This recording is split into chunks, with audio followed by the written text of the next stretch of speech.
আসে যে নামে আসুক, বিচার তার করা লাগবে। রাষ্ট্রদ্রোহী মামলা দিয়ে এই দেশে এতদিন পর্যন্ত 15.5 বছরে জামাত বিএনপির মানুষগুলোকে যদি আপনি মাজায় দড়ি দিয়ে জেল খাটাতে পারেন, তাদের গ্রেফতার করা লাগে, বছরের পর বছর গুম করে রাখা লাগে, ইলিয়াস আলী তো খুঁজেই পাওয়া গেল না। কি কথা বলে না কেন?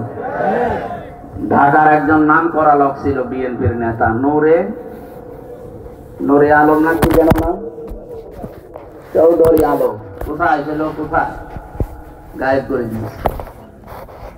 আমি নিজেও আয়না ঘরে ছিলাম অল্প দিন। মাটির নিচের যে অবস্থা, এটা বলার বাইরে। এত বড় বড় নখ হয়ে গেছে মানুষের, চুল দাড়ি গোপ মনে হচ্ছে জঙ্গল থেকে বেরিয়ে আসতেছে। একটা মানুষ 2 বছর 5 বছর 8 বছর 10 বছর 14 বছর আছে মাটির নিচে। ও জানে না যে এটা কোন বছর, ও জানে না যে এটা কোন মাস চলছে, কি বার, এটা কয়টা বাজে ওর জানা নেই। আপনি বলেন তো 2 দিন 5 দিন না, 14 বছর একজন পড়ে আছে একটা মানুষ। কয়েকজনকে তো দেখলেন বেরিয়ে এসেছে 8 বছর পরে 10 বছর পরে। ব্যারিস্টার আমান আজমি, এই মানুষগুলো 8 বছর 10 বছর এক ঘরের ভেতরে। আমি 14 বছরের মানুষও পেয়েছি। আমার মনে হয় আমি যখন 20 সালে ছিলাম, 21 সালে ইলিয়াস আলী ওই সময় বেঁচে ছিল। কিছু কিছু মানুষ বলা পাওয়া করতো, কিন্তু 24 সালে এসে শুনলাম না, তাকে বিদায় করে দেওয়া হয়েছে। অথচ তার মেয়েটাকে বুকের ভেতরে নিয়ে কোলে নিয়ে আপনি কি নাটকটা করলেন। সিনেমা জগতে যদি ওনাকে কাজ করতে দেওয়া যেত, আমার মনে হয় পুরস্কার জাতীয়টা ওইটাই পাই।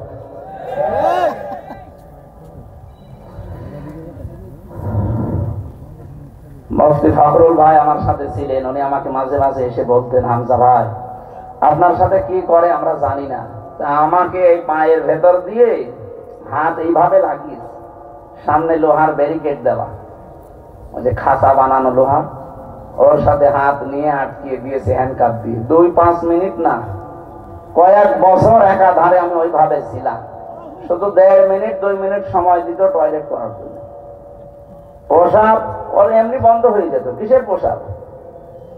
সারা দিনের ভেতরে একবার যদি একটু টয়লেটে আসবেন, তো 1.5 মিনিট 2 মিনিট সময় দিত, এর ভেতরে আপনাকে সব শেষ করা লাগতো।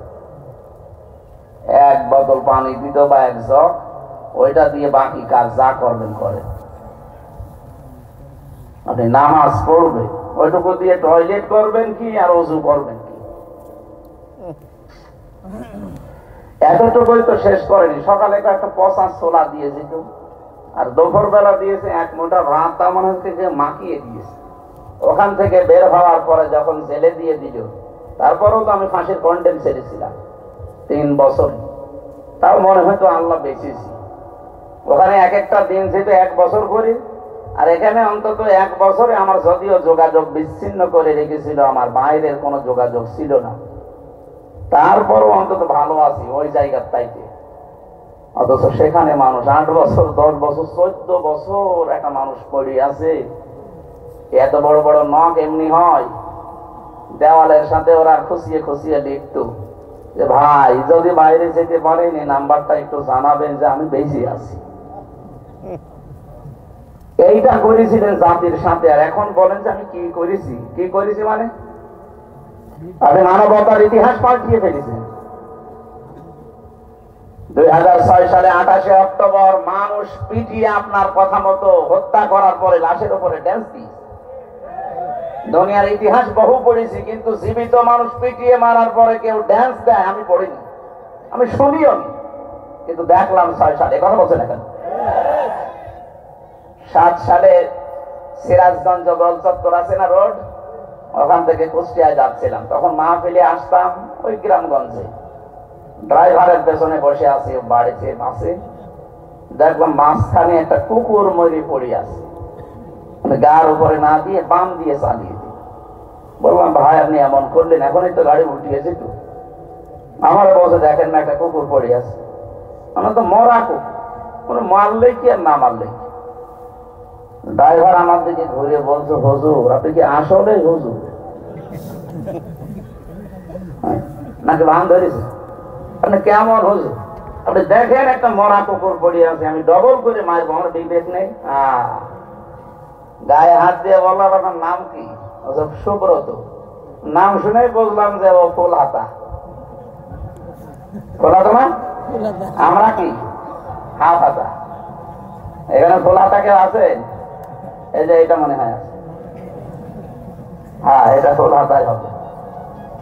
এই মুসলমানে দিয়েছে না, ও এখনো লজ্জা পাচ্ছে।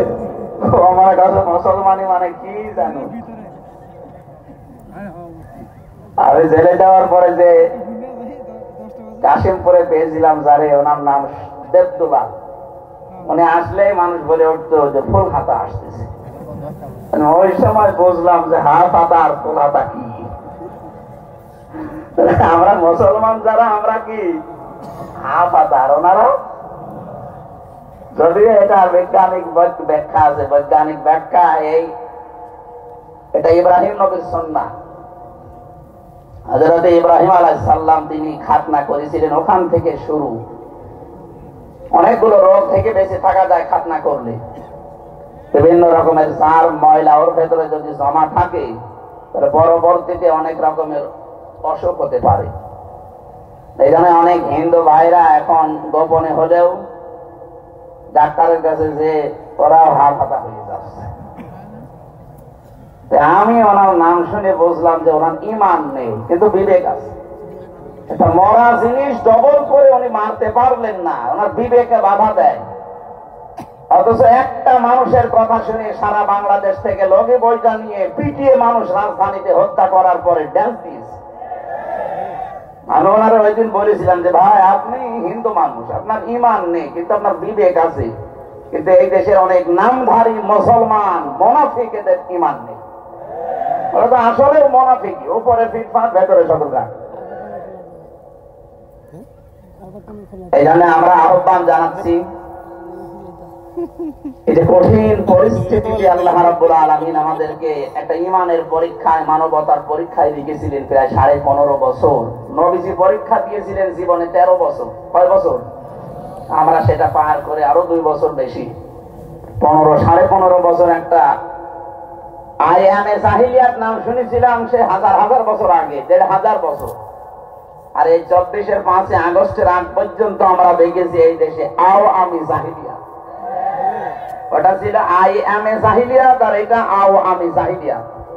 শব্দটা প্রায় একই, আর কাজও করতে একই। বিনা কারণে একটা মানুষকে মিথ্যা মামলা দিয়ে, মিথ্যা সাক্ষী দিয়ে তার জীবনটা তছনছ করে দিত। ওই জামানায় যেমন ছোটখাটো বিষয় নিয়ে মানুষের গন্ডগোল করতো, এই জামানায় আমাদের বিনা কারণে ছোট্ট বিষয় বলে হ্যাঁ করতে দেরি, আপনার নামে 5টা মামলা হতে দেরি। এই যে জজ মিয়া আজকে কয়েকজনকে নিয়ে এসেছিল, বলছে এর নামে 60টা, এর নামে 65টা, এর নামে 53টা মামলা। আমারও বলেছিল যা বলতে বলি, এগুলো যদি না বলেন তো 50টা মামলা দেবে। আপনি কি মামলা বানাবেন? বল হ্যাঁ, আমাদের সব রেডি করা আছে। কি দেশ বানিয়েছে আপনি বলেন। বিএনপির একজন নেতা দেখা করতো মাঝে মাঝে, কেউ 313টা মামলা, মনে হচ্ছে বদরের ময়দান কায়েম হয়ে গেছে। কি অবস্থায় ছিলাম, মানে হাসতেও পারতাম না, কাঁদতেও পারতাম, সব বন্ধ হয়ে গেছে। ভাবতাম যে আল্লাহ কি শুরু করেছেন, একই শেষ হবে না। কোরআনের আয়াত তখন মাঝে মাঝে জেলের ভেতরে মনে আসতো, আর মিলাতাম, এই তো আল্লাহর ওয়াদা মিথ্যা নয়। আল্লাহ রাব্বুল আলামিন বলেন ওয়ামাকারু মাকারা ওয়া মাকারনা মাকারা ওয়া হুম লা ইয়াশউরুন। সূরা নমল 50 নম্বর আয়াত, 19 নম্বর পারার 20 নম্বর পৃষ্ঠার 5 নম্বর লাইনে আছে। এটা তাফসীরে ফি জিলালিল কোরআনে পাবেন। এই ছেলে কথা বলেন কোন কারণে? একটা কথা বলবেন, 1 ঘন্টা একবার দাঁড়িয়ে থাকবেন না, বসে থাকবেন। বোঝার চেষ্টা করেন, দেখবেন এখান থেকে কিছু শিক্ষা পাবেন। আল্লাহ পাক বলেন মাকারো মাকারা ওয়া মাকারনা। ওই জামানায় তারা ষড়যন্ত্র করেছিল, দুর্বিসন্ধি করেছিল। কেমন দুর্বিসন্ধি জানো? আকাদে মাকারু মাকারাহুম ওয়া ইনদাল্লাহি মাকারুহুম ওয়াইনকানা মাকরুহুম লিতাযাউলা মিনহুল জিবাল। হে নবী, কাফেরদের যে ষড়যন্ত্র এমন পর্যায়ে পৌঁছেছে, মনে হচ্ছে পাহাড় পর্যন্ত তার নিজের জায়গা ছেড়ে দেবে। 15.5 বছরে আমরা মনে হচ্ছে কোল কিনারা হারিয়ে ফেলেছিলাম। বাংলাদেশে এমন কোন দিক বিভাগ নেই যেখানে তারা ষড়যন্ত্র করে নাই। এই যে পুলিশ ভাইগুলো দাঁড়িয়ে আছে, পোশাকটাকে পর্যন্ত তারা কলঙ্কিত করে ফেলেছে। আগে পুলিশ দেখলে মানুষকে সম্মান দিত, ভয় পেত, ভয়ে হোক আর সম্মানে হোক। আর এখন পুলিশের চেহারা দেখলে মানুষ আগে গালি দিয়ে নেয়। দোস্ত এদের না, কয়েকটা কোলাঙ্গার ছিল উপরে, এই যে ভাতের হোটেল দিয়েছিল হাও আঙ্কেল, হাও আঙ্কেল, কি নাম দেখে তো। এরকম কিছু শয়তান মার্কা লোক ছিল যারা এই জালেমকে টিকিয়ে রাখার জন্য ঠিকাদারি নিয়েছিল। তাদের জন্য এই বাহিনীটা পুরা জাতির কাছে কালার হয়ে গেছে। অথচ এই পোশাকটা সম্মানের পোশাক। নবীজি 2টা চোখকে জাহান্নামে যাবে না বলে গ্যারান্টি দিয়েছে। তার ভেতরে এদের চোখ, যারা মানুষকে পাহারা দেওয়ার জন্য রাত জেগে থাকে, আর যারা রাতে আল্লাহর ভয়ে এমনিতেই চোখ দিয়ে কন্দন করে। কত কঠিন অবস্থায় দায়িত্ব পালন করা লাগে আমি নিজে দেখেছি। 24 ঘন্টা, আর 24টা ঘন্টা এদের ডিউটি, কোনো ছুটি নেই। রোজ বৃষ্টি গরম যাই বলেন না কেন, পাহারা দেওয়া লাগবে। আমি ভেবে দেখেছি বাংলাদেশে যারা দায়িত্বে আছে প্রশাসনের, সে যে বিভাগই হোক, বিশেষ করে পুলিশে, অন্যগুলোতে একটু ছাড় আছে। বিডিআর আর পুলিশ এরা যেভাবে কষ্ট করে, যদি ইমান হালকাও থাকে আল্লাহ মনে হয় তাদের মাফ করে দেবে। কিন্তু এই রাস্তাটা পর্যন্ত জালেমরা বন্ধ করে দিয়েছিল। এমন কোন হেন অপরাধ নেই যা ওদেরকে দিয়ে করাতে বাধ্য করেনি। চেন অফ কমান্ডে চলা লাগে, উপরের থেকে ওই অলি যা বলবে তাই করা লাগবে। কত পুলিশকে আমি কারাগারের ভেতরে, বিশেষ করে হাজতখানায় দেখেছি, ওনারা নিজেরা চুরি করে যাই নামাজ নিয়ে এসে বলতো নামাজটা পড়েন, কারণ নামাজ পড়ছেন, আমি যাই নামাজ দিয়েছি, এটা দেখলেও আবার আমার উপরে চার্জ করবে। কি অবস্থায় ছিল ওরা বলে। বহু ভালো মানুষও পেয়েছিলাম, 100টার ভেতরে হয়তো 2টা খারাপ পেয়েছি, আর এই 2টার ভেতরে একটা আমার ভাইকে পুলিশ, আমার মামলার আয়ু মিজান। শয়তান আমি আকিস গ্রুপে চাকরি করতাম, এ মালিকের কাছ থেকে 35 লাখ টাকা পর্যন্ত নিয়েছে, 20 লাখ একদিনে নিয়েছে। টাকা যদি না দেন হুজুরের নামে 50টা মামলা দেব। আমার বাবার কাছ থেকেও 10 লাখ নিয়েছে। ও কথা ঠিক রাখে নাই, বলেছিল যে মামলা আর দেব না, যা দিয়েছে ওই একটাই শেষ। টাকাটা নেওয়ার পর আবার পরের দিন আবার আর একটা দিয়েছে। আপনি এরকম বেঈমানি করলেন কি করে? এখন পালিয়ে আছি, মাঝে মাঝে হোয়াটসঅ্যাপে কল দিয়ে বলো হুজুর আমার নামে কিছু বলবেন না। বলবেন না মানে আগে টাকা ফেরত দেন। আপনারা আমি মাফ করে দেব, অসুবিধা নেই, আগে টাকা ফেরত দেন তারপরে মাফ চান। সাফ কথা বলছি, বাংলাদেশে যে যার কাছে অপরাধ করেছে, এই যে শুনলেন না গাজী সাহেবের কথা, 1000 বিঘা জমি শুধু ভরাট করে নিজের নামে আল্লাহর নামে লিখে দিয়েছে। যার জমি, যার জায়গা, যার ব্যবসা প্রতিষ্ঠান বন্ধ করেছেন, যাকে গুম ঘুম আয়না ঘরে রেখেছে, মিথ্যা মামলা দিয়ে, মিথ্যা সাক্ষী দিয়ে জীবনটা নষ্ট করে দিয়েছে, কিচ্ছু জানে না। এই জজ মিয়া ঘরে ঘুমিয়ে আছে, চোখ খুলে দেখছে হাজতখানায়। কি গো তুই গাছ লিখছিস? তখন স্বপ্নে জিজ্ঞাসা করে, স্বপ্নে গাছ কাটা মামলা পয়সা চলছে। এই অপরাধ গুলো যারা করলেন, এখন যদি বলেন আস্তাগফিরুল্লাহ হবে, আপনি তার আল্লাহর কাছে অপরাধ করেছেন, অপরাধ করেছেন জজের কাছে, অপরাধ করেছেন হামজার কাছে। আগে আমার কাছে মাফ চাবেন আর আমার ক্ষতিপূরণ দেবেন, এরপরে আস্তাগফিরুল্লাহ। এই কাশিমপুরে যে দেখি এক ওসি দেখা করতে এসেছে, বলছো হুজুর আমার আস্তাগফিরুল্লাহ দেখেন তো কিভাবে। আমি এই নির্বাচনে বাইরে ছিলাম, রাত 12টার পর থেকে আমার যে এসআই আছে, কনস্টেবল আছে, এই যে সমস্ত আল্লাহর ওলিদেরকে নিয়ে আমি একেবারে ফজর পর্যন্ত আল্লাহর নামে ভোট কাটা আরম্ভ করলাম। এরকম কোরআন শরীফ আমার সামনে এইভাবে বলছি, ফজর পর্যন্ত আমি আল্লাহর নামে ভোট কাটলাম। বাক্স ভর্তি করে জায়গা মতো পাঠিয়ে দিলাম।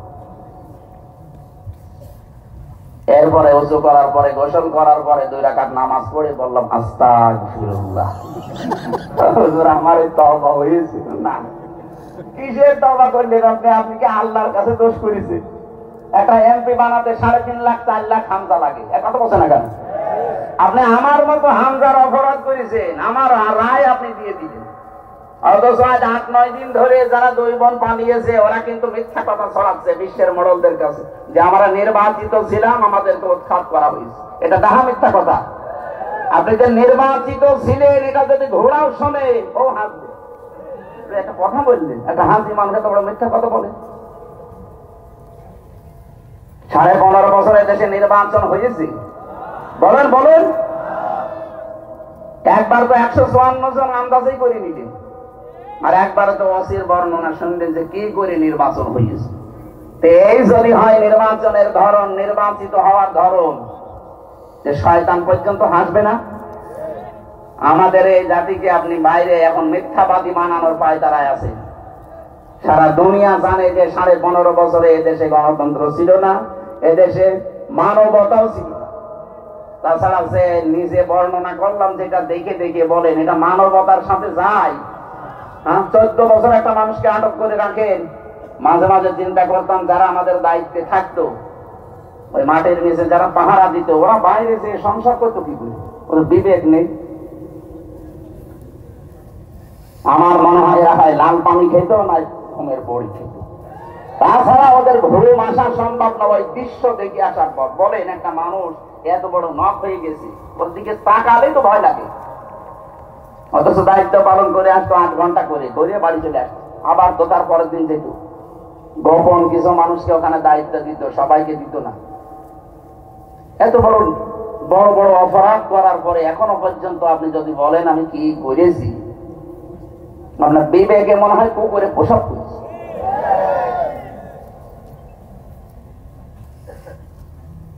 জালেমদেরকে আল্লাহ মাফ করবে না, কারণ জালেমদের হেদায়েত আল্লাহ বন্ধ করে দিয়েছে। আল্লাহু লা ইয়াহদিল কওমাজ জালিমিন। জালেমদের আমি আল্লাহ হেদায়েত দিচ্ছি না, দেবও না। ইয়াহদি এটা মজারে, যারা আলেম আছে জিজ্ঞাসা করেন। ইয়াহদি মজারে, বর্তমান ভবিষ্যৎ, প্রেজেন্ট ফিউচার। কোন জালেম তাকে আল্লাহ পথ দেখাচ্ছেন না, ভবিষ্যতে দেখাবেনও না। এজন্য জালেমদেরকে যারা টিকিয়ে রাখার জন্য চেষ্টায় ছিলেন তাদের কপাল শেষ। এ দুনিয়াও শেষ আপনার, আর আখেরাত তো শেষই। কারণ জালেমদের বিরুদ্ধে মামলা দায়ের করবে সরাসরি আল্লাহ নিজে। সূরা শুরার 42 নম্বর আয়াত, ইন্নামাস সাবিলু আলাল্লাযিনা ইয়াজলিমুনা নাস। অবশ্যই আমি আল্লাহ নিজে মামলা দেব জালেমদের বিরুদ্ধে। কথাটা ছোট, কিন্তু এর ওজন কত টের পাচ্ছেন? মামলার বাদী যত বড় হয় মামলা কিন্তু তত কঠিন হয়। কথা বলেন না কেন?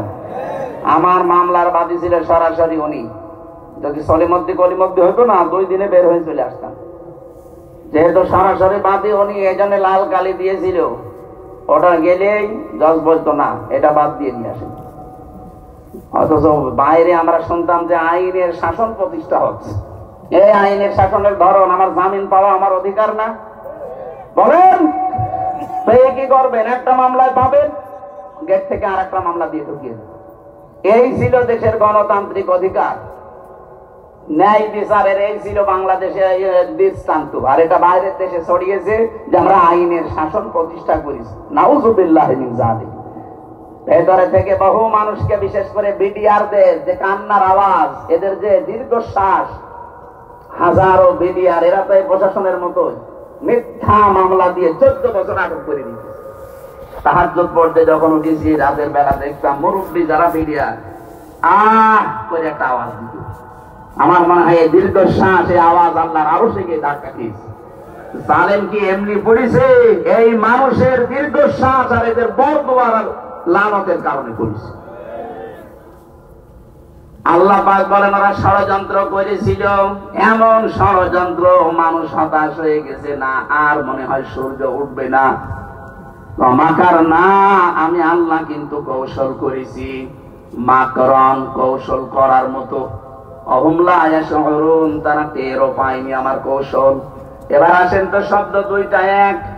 আমি আলেমদেরকে বলছি মাকারু মাকরাও, শব্দ দুইটা, এরপরেও মাকার না মাকরন, এখানেও শব্দ দুইটা। এর মূল মাত্রা যেটা মেন কাফরা, মাকার মানে ষড়যন্ত্র করা, এটা কাফেরদের বেলায়, আর মুসলমানদের বেলায়, আল্লাহর বেলায় এটা ষড়যন্ত্র হবে না, হবে কৌশল। তাহলে এই বাংলাদেশে যারা ইসলামের বিরুদ্ধে, মানবতার বিরুদ্ধে অবস্থান নিয়ে যারা ষড়যন্ত্র করেছেন, তাদের বাংলা অর্থ করা লাগবে ষড়যন্ত্র, কূটবুদ্ধি। আর এইটাই যখন উল্টি আপনি আল্লাহ এবং মুসলমানদের সামনে লাগাবেন, তখন আর ষড়যন্ত্র করা যাবে না, তখন দেওয়া লাগবে কৌশল। কথা বুঝতেছেন? কি বুঝলেন এখান থেকে? একই অস্ত্র আপনি মানবতা ধ্বংসের কাজে ব্যবহার করবেন, ইসলাম ধ্বংসের কাজে ব্যবহার করবেন, আপনি সন্ত্রাসী, আপনি জঙ্গি, কথা বলবেন না।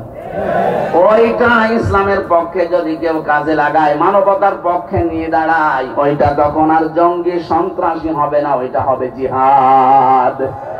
শব্দ কিন্তু দুইটাই এক, মাকার। আল্লাহর ক্ষেত্রে হবে কৌশল, কাফেরদের ক্ষেত্রে হবে ষড়যন্ত্র। আল্লাহ পাক বলেন কি হয়েছে আপনি দেখবেন, ফাউজুর কাইফা কানা আকিবাতু মাকরিহিম। হ্যাঁ নবী, আপনি একটু নজর করে দেখেন এদের এই ষড়যন্ত্রের পরিণাম আমি আল্লাহ কি দেখিয়েছি এদেরকে। আন্না দাম্মারনাহুম ওয়া কওমাহুম আজমাইন। আন্না একালিফ টান আছে, দাম্মারনা এখানেও টান আছে, জমা মুতাকাল্লিম। অবশ্যই আমি আল্লাহ তাদেরকে ধ্বংস করে দিয়েছি, তাদের জাতি, তাদের গোষ্ঠী, তাদের দলের লোক সবাইকে। এতটুকু যদি আল্লাহ শেষ করে দিতেন, আমি আয়াতটা পড়তাম না। পরের আয়াতটা আল্লাহ এমন ভাবে মিলিয়েছেন, আমার মনে হয় বাংলাদেশ দেখে নাজিল করলেন। আপনি একটু দেখেন তো পরের শব্দটা, ফাতিলকা বুয়ুতুহুম খাবিয়াতাম বিমা যালামু ইন্না ফি যালিকা লাআয়াতান লিকাওমিন ইয়ালামুন। আমি এখানে দুইটা শিক্ষা বের করেছি, এই ভালো করে শুনে। এই যে এই ওঠাউঠি করো, কি সমস্যা? কি বসো।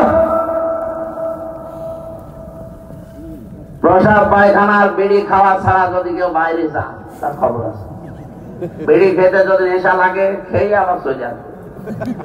আশপাশে না, দূরে যাবেন, পুলিশ আছে কিন্তু, ধরলে আবার জরিমানা নেবে। বিড়ি খাওয়া ছাড়া বাইরে যাবে, বলছেন না, তার মানে বিড়ি খোর এখানে আছে। ঠিক আছে ভাই, খুব বেশি নেশা লাগলে আকিস বিড়ি আর আজিজ বিড়ি আছে, খেয়ে চলে যাবে। এই যে যাচ্ছে, যান, তাড়াতাড়ি যান। দুই বিড়ি খোর একসাথে যাচ্ছে, মানে জামাত কত বিড়ি খাবে? হ্যাঁ, তাড়াতাড়ি খাইয়ে আসবেন।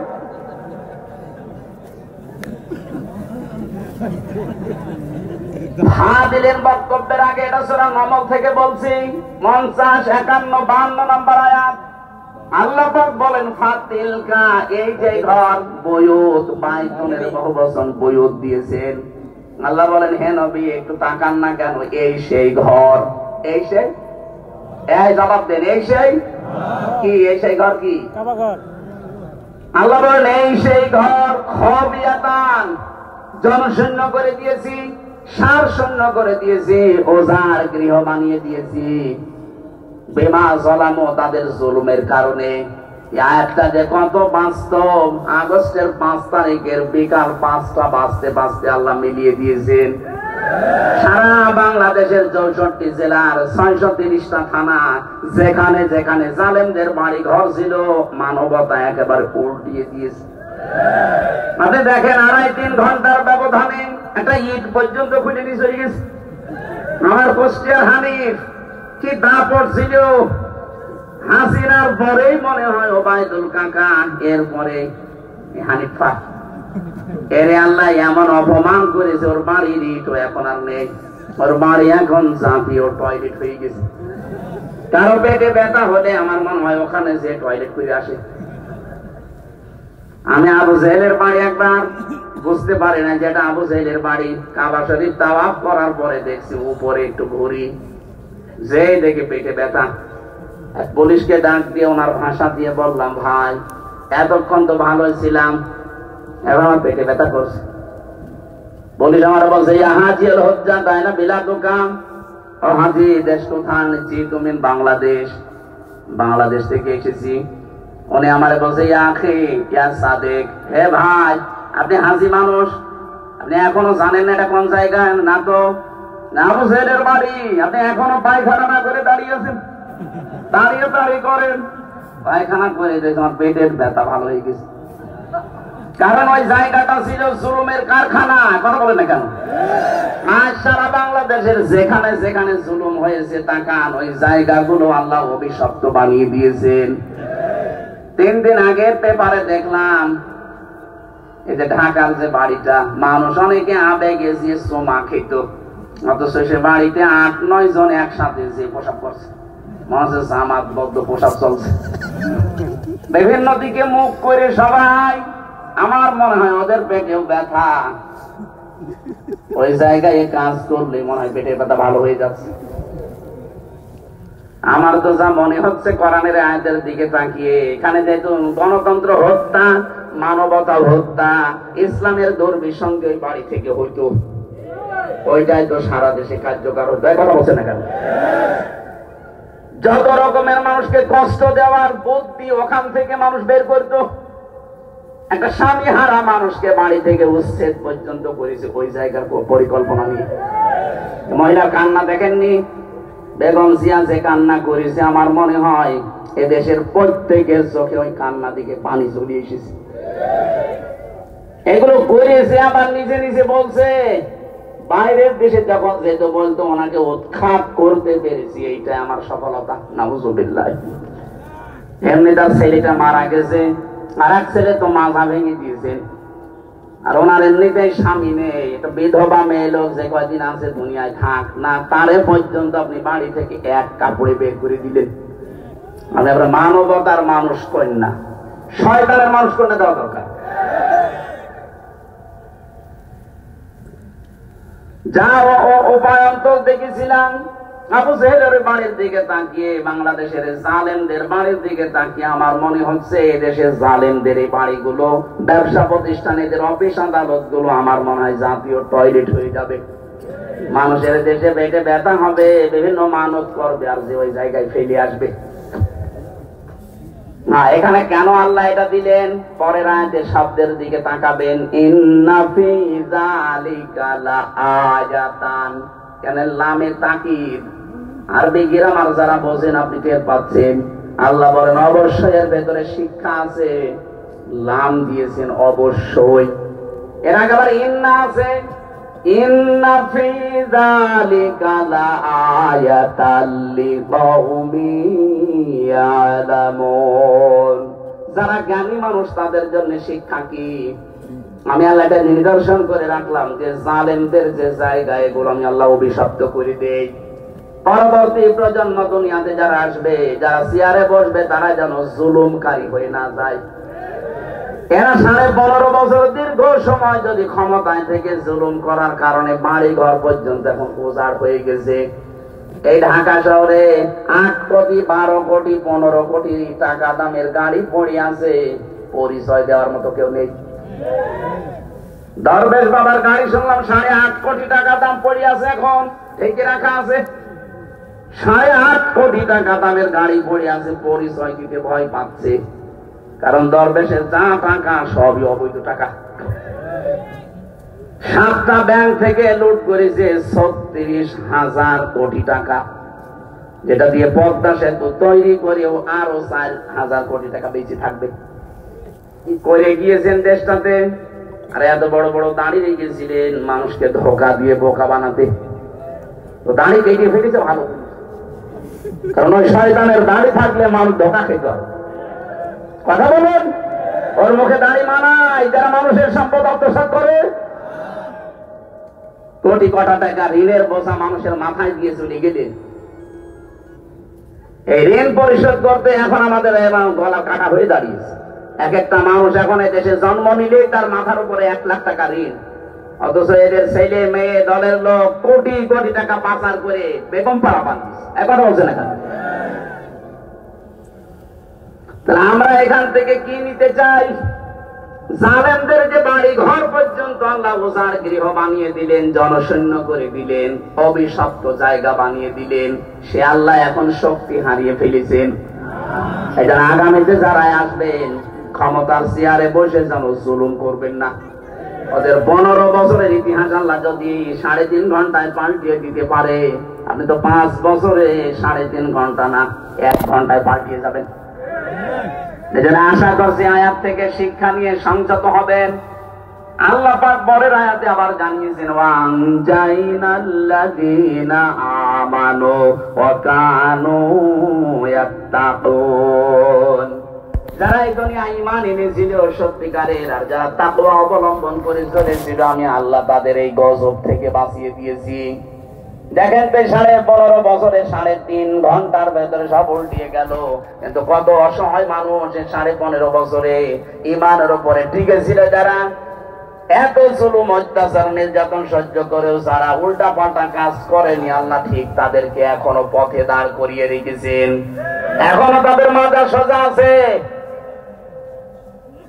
নাইতো একটা মানুষ 350 মামলা মোকাবেলা করেও টিকে থাকতে পারে। আপনি টের পাচ্ছেন? আমি 2 মামলায় আমার জীবন অতিষ্ঠ হয়ে গেছে। ওর 313টা মামলা পেয়েছি, আমি বিএনপির একজনের এখনো টিকে আছে। এই জন্য আমরা চাই আগামী প্রজন্ম যারাই আসবেন না কেন জালেম হবেন না। তাহলে আপনাকে আল্লাহ এই জালেমদের মতো নিচু করতে বেশি সময় নেবে না। এরপরেও যদি কেউ শিক্ষা না নেয়, ওর কপাল পোড়া। আল্লাহ আমাদেরকে তুমি বাঁচাও, বলেন আমিন। এই জন্য আমার কথা ছিল, যারা মিথ্যা কথা মানুষকে বলছেন আমরা নির্বাচিত ছিলাম, এই মিথ্যাটা আর বলবেন না। সারা দুনিয়া জানে যে আপনারা অনির্বাচিত। জোর করি 154 জন এমনি হয়ে গেছে। কথা বলে না কেন? আমার বংশের 100 জনের প্রায় 98 জন এই আল্লাহর ওলির মুরিদ ছিল। ওরা আমার মনে হয় নবীজিকে নবী মানত শুধু নামে, ওদের আসল নবী ছিল বঙ্গবন্ধু। এমন করা, আমি 3টা বছর জেলে কোনদিন খোঁজও নেয়নি, খবরও নেন। আমার আব্বাকে দেখলে আরো টিটকারি দিত। এই মানুষগুলো এই 2024-এর 5 আগস্টের 1:30টার পরে পরে কল দেওয়া আরম্ভ করেছে। ভাতিজা কোথায়? কুষ্টিয়ায়। বলছে আমরা সব জামাত ইসলাম। জামাত ইসলাম মানে 3.5 ঘন্টায় পাল্টিয়ে গেছে। এই মানুষগুলো কি করেছে দুনিয়ায়। এই চাচাটা আমার 3 বারের চেয়ারম্যান ছিল। আমার দাদা ছিল 21 বছর, আর ইনি ছিল 3 বছর। আপনজন। আমি তো নিজে দেখেছি, শুধু মার্কা নিয়ে আসতো নৌকা, আর আল্লাহ ওদের বানিয়ে দিত। নিজেও জানে যে আমি চেয়ারম্যান হব। আমার সাথে যিনি আমাদের কুষ্টিয়া জেলার এমপি, আমি এই যে কোরআন শরীফ সামনে নিয়ে আমি আপনাদের সাক্ষী রেখে গ্যারান্টি দিচ্ছি, হানিফ সাহেব, উনি যদি আমার সাথে দাঁড়ায় ভোটে, যদি জীবনে আমার সাথে পাস করতে পারে, আমি নাকি খর দেব। ওনার যে তলা নিতে গেছে, কি করেছিলেন, কি হলো আপনার টাকা পয়সা নিয়ে? বাগেরহাট, সাতক্ষীরা, খুলনা, এই 3টা জেলার প্রায় অর্ধেক মাছের ঘের সব হানিফ সাহেবের টাকা কি ফেরেশতারা দিয়েছে? বলেন কি করে হয়েছে? কি করে কি করলেন আপনি এই টাকা দিয়ে? এখন তো পালিয়ে আছেন, এখন তো গর্তের ভেতরে, মুখ বের করলে পিটিয়ে মানুষ বের ফেলবে। যা করেছেন, এই যে ইনু সাহেবকে মানুষ এখন পচা ডিম মারছে, অথচ ইসলামের বিরুদ্ধে মুখ ভ্যাকসিয়ে কত কথা বলতো দেখেননি? কথা বলুন। ডাইরেক্ট ইনডাইরেক্ট যারা মানবতার ইসলামের বিরুদ্ধে ছিলেন, কাউকে আল্লাহ ছাড় দেয়নি, দেবেও না। আলাহুমা আযাবুম মুহিন, যন্ত্রণাদায়ক আযাব আল্লাহ আপনাদের জন্য রেডি করে রেখেছে। তার প্রমাণ এই কালামানিক কলার পাতায় শুয়েছে আল্লাহ, ওর বেশি পর্যন্ত উঠে গেছে। হ্যাঁ, ওর সংসার করার কাজ শেষ। ওর বউ থেকে কিনা দেখে, আমার মনে হয় ওর বউ চিন্তা করবে ওর কাছে থেকে আমি করবো, ও দেখা যাচ্ছে আর একজনে করবে। এটা আল্লাহর সবচাইতে একেবারে নিম্ন শাস্তি। কেন আল্লাহ এটা দিয়েছেন? ইন্নামা নুমলিলাহুম লিয়াজদাদু ইসমা। এটা সূরা আলে ইমরানে। যখন ওদের পাপের বোঝা পরিপূর্ণ হয়ে যায়, তখন আল্লাহ আর ছাড় দেয় না। বিচারের চেয়ারে বসে কত অবিচার করেছে এই কালামালি, এই কথা বলছেন না কেন? জামাত বিএনপির নাম শুনলে ও একবারে আন্দাজে চোখ বন্ধ করে রায় দিয়ে দিত ফাঁসি। ওটা যদি মুরগি চুরি মামলা হয় তাও ফাঁসি দিত। অথচ মানুষ হত্যা করে বসে আছে, তাকে রাষ্ট্রপতির ক্ষমায় সসম্মানে বের করে দিত। আল্লাহ ছাড় দিয়েছেন কিন্তু ছেড়ে দেননি। আমরা চাই যারা এই দাঙ্গা বাঁধানোর চিন্তায় আছেন, ফেসবুকের সমস্ত ভুয়া নিউজ শুনে আপনারা উদ্বুদ্ধ হবেন না, বিশ্বাস করবেন না, এগুলো সব ওদের বানানো। আর ওরা বসে বসে দুই বোন এইগুলি জানতেছে। আমরা যেন এই ষড়যন্ত্রে পা না দেই। এ দেশে যা আছে অনেক ভালো আছি আমরা, বাইরের বহু দেশে আমি ঘুরেছি, সাম্প্রদায়িক সম্প্রীতি এত বেশি পৃথিবীর কোন দেশে নেই। ইসকন নিয়ে যেটা সমস্যা চলছে এটা আন্তর্জাতিক ভাবে না। ইসকন এবং হিন্দু এক জিনিস না। ওকে বলাৎকারের জন্য পর্যন্ত ইসকন থেকে বহিষ্কার করা হয়েছে, এখন সব বের হচ্ছে, তার যে চরিত্র সব ভিডিও বের হচ্ছে। সুতরাং হিন্দু ভাইরা যারা আছেন, অন্য ধর্মের যারা আছেন, উস্কানিতে পা দেবেন না। আর এই ফেসবুকের 100টার মনে হয় প্রায় 70টা কথা মিথ্যা কথা। এই কথা বিশ্বাস করে কেউ যদি আবেগে আপ্লুত হয়ে না, সেই যশোরে একবার গিয়েছিলাম মাহফিলে, 18 সালে 19 সালে যশোর MM কলেজের মেয়েরা মিছিল করছে ইফটিজিং এর বিরুদ্ধে, ডাইরেক্ট অ্যাকশন। একটা 20 বছর 25 বছরের যুবতী মেয়ে, বুকে কোনো ওড়না নেই, একটা স্কিন টাইট প্যান্ট পরা, গেঞ্জি হাফ গেঞ্জি গায়ে দিয়ে হাতা নেই, এরকম একটা মেয়ে যদি এক হাতে ব্যানার ধরে আর এক হাতে বলে ইফটিজিং এর বিরুদ্ধে ডাইরেক্ট অ্যাকশন, কেমন লাগে বলুন? তখন আমি বাসে চলতাম, চিন্তা করলাম যশোরের ওই পালবাড়ি মোড়ে পুলিশ আবার ধরলে না জানি আবার কোন সালের অপরাধী বলে চালিয়ে দেয়। ঢুকলাম পাশে চার দোকানে, ঢুকে দেখছি পুলিশ চা খাচ্ছে। আরে ভাই, আপনার যন্ত্রণায় আসলাম আমি এখানে, আর আপনি আমার সামনে। একটা কথা বলি, বলে এই যে মিছিল আসতেছে, যশোর MM কলেজের মেয়েরা অনার্সে মাস্টার্সে পড়ে, 22 বছর 25 বছর বয়স, বুকে কোনো ওড়না নেই, দেখছেন না কিভাবে মিছিল করছে? এক হাতে ব্যানার আর এক হাতে ইফটিজিং এর বিরুদ্ধে ডাইরেক্ট অ্যাকশন দিচ্ছে। পুলিশ আমারে বলছে, হুজুর যে জিনিস আমি দেখছি মনে হচ্ছে ইফটিজিং আমি আগে করি। কি বুঝিস? তাই জন্য আপনারা উদ্বুদ্ধ হয়ে এরকম ইফটিজিং আমি আগে করে শুরু করেন না। ওনাদের ষড়যন্ত্র আমাদের কাছে থাক, কেউ এই ষড়যন্ত্রে পা দেবেন না।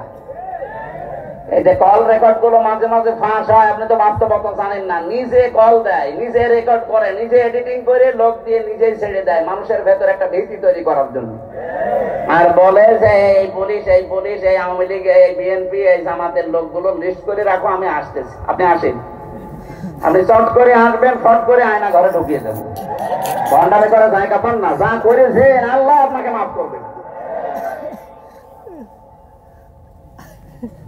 পৃথিবীর ইতিহাস পাল্টিয়ে দিয়েছেন আপনারা। আমি বললাম না, বিশ্ববিদ্যালয়ে থাকাকালীন বহু ইতিহাস পড়েছি, কিন্তু এরকম কঠিন কড়া মানুষ এত নিচে নামতে পারে ক্ষমতার কারণে আমি কোনোদিন ইতিহাসে পড়ি নাই, শুনিও নাই। আমরা তো এতদিন বেঁচে ছিলাম, এই 15.5 বছর যারা বিরোধীতে যারাই আছে, শুধু ওই 14 দল বাদ দিয়ে বাকি সবই আমরা বিরোধী। কথা বলেন না কেন? আর সবগুলো আমরা মাসলুম, সে যে দলেরই হোক। আমরা বেঁচে ছিলাম শুধু পাগল মনে করি। হাজ্জাজ বিন ইউসুফ এই লোকটা জালেম ছিল। ইয়াদারা যে বলছে, স্যার আপনার জন্য তো বাইরে যাওয়া যায় না, মানুষ খালি গালি দেয়। গালি কে দেয় আমি দেখবো। ছদ্মবেশ নিয়ে বাইরে গেছি, এক গ্রাম্য লোক রাস্তায়, এই বেটা হাজ্জাজ বিন ইউসুফ লোকটা কেমন? কেমন মানে ও তো জালেম, জালেম। হ্যাঁ, ওর বাবাও জালেম, ও জালেম। যেই বলেছে জালেম, ওর খেছে মাথা খারাপ হয়ে যায়। বেটা আমারে চেনো না? ছদ্মবেশ খুলে বলছে আমি সে হাজ্জাজ বিন ইউসুফ। চিন্তা করছে আমার তো মাথা থাকবে না। ডাক দিয়ে বলছে, বাদশাহ নামদার, আপনি আমার চেনেন না? আমি এই গ্রামের ওই লোক যার মাসে 2 দিন মাথা খারাপ হয়, আজকে তার পয়লা দিন। পাগল বুঝে বেশি গিয়েছে।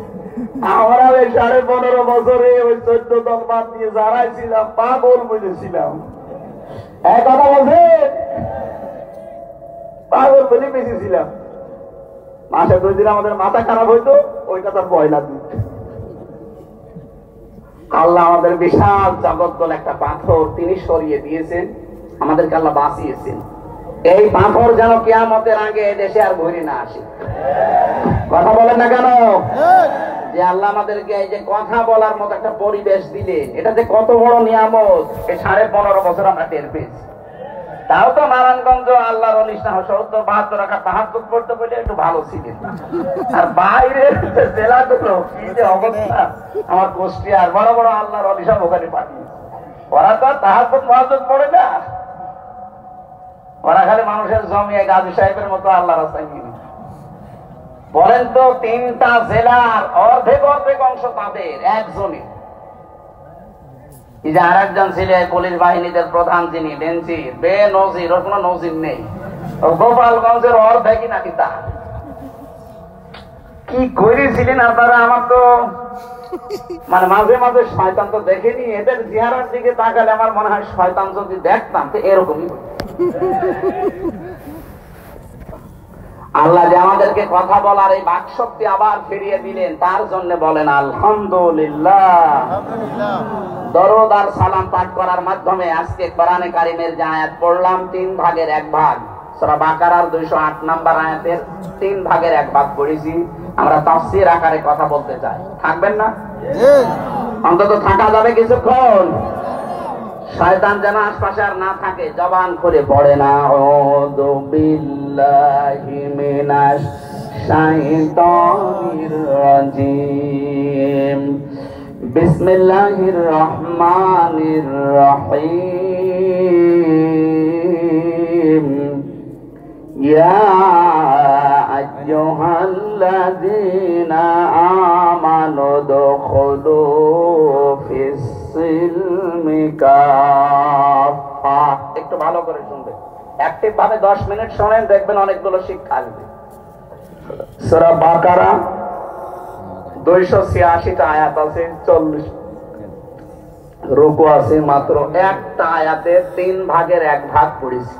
আমার এই মাথায় যত কথা এই আয়াত সম্পর্কে আছে, এই 1-1.5 ঘন্টা 2 ঘন্টা না, আমার জীবনের শেষ পর্যন্ত যদি আয়াত নিয়ে আলোচনা হয় জীবন শেষ হয়ে যাবে, এত কথা এর ভেতরে লুকিয়ে দিয়েছে। আমরা তাফসীর আকারে বলতে চাই, আপনারা চলে যাবেন নাকি? যে 2-1 যাচ্ছে আর কি বিড়ি খেতে যাচ্ছে, আবার এসে পড়বেন। কিন্তু ইমানদারকে আল্লাহ ডাক দিয়েছেন, এখানে যদি কোনো বেঈমান থাকেন তাহলে চলে যান। বিড়ি খেলে কি মানুষ বেঈমান হয়ে যায়? না না, বিড়ি খাওয়া খুব অত বড় গুনাহ না যে আপনি বেঈমান হয়ে যাবেন। আপনার মুখ বন্ধ হয়, আপনার লাঞ্চ নষ্ট হয়। শয়তানের যত কাজ কারবার আছে তার ভেতরে একটা কাজ শয়তান অপচয় করে। কথা বলেন না কেন? তাহলে যারা বিড়ি খান এর দ্বারা কোন লাভটা হয় বলেন? অপচয় ছাড়া। এই জন্য যারা এগুলো খান বা খাচ্ছেন, আশা করছি আমি দয়া করে আপনার কাছে বলছি ছেড়ে দেবেন ভাই। যদিও আমি আকিস গ্রুপে আছি, এদের কাজই বিড়ি তৈরি করা, তারপরে ওদের ব্যবসা অন্তত বন্ধ হোক। আপনারা ছেড়ে দেন, ওদের ব্যবসা বন্ধ হয়ে যাবে। আমি বলেছিলাম সেদিন মালিককে যে স্যার এইটা ছেড়ে দিলেই ভালো হয়। বলছিলাম তো ওইটা নেই, ওইটার ভেতরে আমরা নেই, ওগুলো এখন আমেরিকা টোবাকোর কাছে বেঁচে দিয়েছি। এখন আমরা এই মোজো বানাই, ক্লেমন বানাই, এগুলো দিয়ে এখন খাবার বানাচ্ছি, বাকি ওইগুলো সব ছেড়ে দিয়েছি। এখন তো আকিজের এক ছেলে উপদেষ্টা হয়েছে বশির ভাই। আল্লাহ যেন সততার সাথে দায়িত্বটা পালন করার তৌফিক তাকে দান করে। কিছু কিছু ভালো মানুষ এখানে আছে, আর কিছু উল্টাপাল্টা লোক আছে। এই যে সমকামিতা প্রমোট করতো ফারুকী সাহেব, উনি যদি ফিরে তওবা করে ফিরে আসেন তো ভালো, নাকি এরকম মানুষ দায়িত্বে থাকলে সমাজ আরো খারাপ হবে। কারণ যারা সিনেমা জগতে কাজ করে আপনি দেখেননি তাদের চরিত্রগুলো, নিজের বউ দিয়ে এই যে জেনার কারখানা খুলে রাখে। আরে ভাই, লজ্জা স্থানের জেনা না হোক, অন্তত চোখের জেনা তো হচ্ছে। তার বউকে কত মানুষ দেখে, চোখের জেনা হচ্ছে না। কেউ কেউ এমনকি উল্টা পাল্টা চোখও মারে। এই জন্য এরকম মানুষ আমার মনে হয় 96% মুসলমানের দেশে। আমাদের মাথার উপরে এইগুলো না রেখে এমন মানুষকে মাথার উপরে নিয়ে আসে যারা দ্বারা ইসলামের এবং মানবতার কাজ হবে। এটা কি আমার কি রাজনীতি হয়ে গেল? এটা আমাদের প্রাণের দাবি। যারা আছেন এমন মানুষকে রাখবেন, বশির ভাইয়ের মতো মানুষ রাখেন, ইসলাম এবং মানবতার জন্য যারা কাজ করবে। বিড়ি যারা খান ছেড়ে দেবেন কিনা বলেন? কারা কারা ছেড়ে দেবেন দেখে হাত তোলেন তো। একজন শুধু, ঠিক আছে ভাই, আপনি এটা ছেড়ে দিয়ে অন্তত পান আর চা খেয়ে, হ্যাঁ পান তো খান, আপনি দেখে বোঝা যাচ্ছে খান। যে জিনিস খেয়ে বেকার আমাদের এই লাঞ্চ নষ্ট হয়ে যায়। বিড়ি খাওয়ার এই পৃথিবীতে একটাই মাত্র খাবার আমি পেলাম যার উপরে লেখা থাকে যে এটা খাবেন না, এটা নিষিদ্ধ। লেখা থাকে না? খেলেই ক্যান্সার হয়। পৃথিবীর কোন খাবারে লেখা আছে যে আমাকে খাবেন না? শুধু একটা বাদ দিয়ে ছাগলে পর্যন্ত খায় না। হ্যাঁ, এটা তো তৈরি হয় আমার কুষ্টিয়ার এই যে ভেড়ামারা, দৌলতপুর এই সমস্ত জায়গায় দেখেছি। এই তামাক এগুলো সব বিছানা এই রাস্তার পাশে পাশে সব দিয়ে রাখে শোকাতে, ছাগলে গরুতে সব টয়লেট করে। হ্যাঁ, এগুলো ঝাড়া দিয়ে প্যাকেট করে পাঠিয়ে দেয় রংপুরে, ওদের কারখানা আছে, ওখান থেকে আবার প্রক্রিয়াজাত করে এসে যশোরে, কুড়িগ্রামে বিভিন্ন জায়গায় বানায়। যাই করে বাস্তবতা কিন্তু মাল মশলা ওর সাথে লেগে থাকে। আর যদি শোক টানতেছেন টের পাচ্ছেন না ভেতর কি আছে। হয়তো অনেক ছাগল গরু বিড়ালের পোশাক পায়খানা লেগে আছে, সেইটা আপনি খাচ্ছেন। আরে ভাই, বেড়া দেওয়া লাগে না এই খেতে, ছাগলও খায় না, আর আপনি ছাগলের পেট খারাপ হয়ে গেলেন। আশা করছি এত লজ্জা দেওয়ার পরেও যদি কেউ এই নিকৃষ্ট কাজ ছেড়ে না দেয়, ও মনে হয় আজরাইল আসার আগে আর ছাড়বে না। আল্লাহ এখানে কোন বেঈমানকে ডাক দেননি, ডাক দিয়েছেন ইমানদারকে। কাকে? আল্লাহ রাব্বুল আলামিন ইমানদারকে ডাক দিয়ে জানিয়েছেন, উদখুলু, প্রবেশ করো, ফিস সিলমি কাফা, ইসলামের ভেতরে পরিপূর্ণভাবে। জ্ঞানী মানুষ যারা, আলেম যারা, তাদেরকে বলছি শব্দটা কিন্তু সিনের উপরে জবর দিয়ে পড়লে সালমন মানে শান্তি, আর জের দিয়ে পড়লে সিলমন মানে ইসলাম। আল্লাহ এখানে সিন দিয়ে দিয়েছেন। কোন কোন তাফসিরে মুফাসসিরিন কিরাম তারা সালমনও পড়ে। আল্লাহ বলেন, হে যারা ঈমানের দাবি করো, তোমরা শান্তির ভেতরে প্রবেশ করো পরিপূর্ণভাবে। কিন্তু এখানে সিলমন, যেহেতু আমাদের দেশে আমরা সিলমন পড়ি, 7 কিরাতে কোরআন শরীফ পড়া যায়। কয় কিরাতে? এখানে যেটা আছে সিলমন দিয়ে, আল্লাহ পাক বলেন সিলমন মাহাজেদ ইসলাম, তোমরা প্রবেশ করো ইসলামে পরিপূর্ণভাবে। কিভাবে? এখন আমরা যে পরিপূর্ণ ইসলামে প্রবেশ করেছি, এটার প্রমাণ কি? এটার আলামত কি? নিদর্শন কি? ভালো করে বুঝতেছেন? আল্লাহ আপনাকে ডাক দিয়ে বললেন, ইমানদার দাবি করো, ইসলামে পরিপূর্ণভাবে দাখিল হও, প্রবেশ করো। এখন আমি বলছি হ্যাঁ আমি প্রবেশ করেছি, হবে না। আল্লাহ বলেন 5টা বিষয় যদি তোমার ভেতরে পাওয়া যায় দুনিয়ায়, তাহলে আমি আল্লাহর ভাষায় তুমি ইসলামে পরিপূর্ণ ঢুকেছো। এই কথা বন্ধ করে নাকি, এটা ভালো করে বুঝবেন। বসেন বসেন। ইসলামে প্রবেশ করার আলামত কয়টা? এবার আপনি নিজের সাথে মিলান তো, আপনি প্রবেশ করেছেন কিনা, নাকি আন্দাজে? 1 নম্বরে কেউ যদি বলে আমি ইসলামে প্রবেশ করেছি, তার প্রথম আলামত সে আত্মসমর্পণ করবে। কি করবে? আত্মসমর্পণ কিভাবে করে?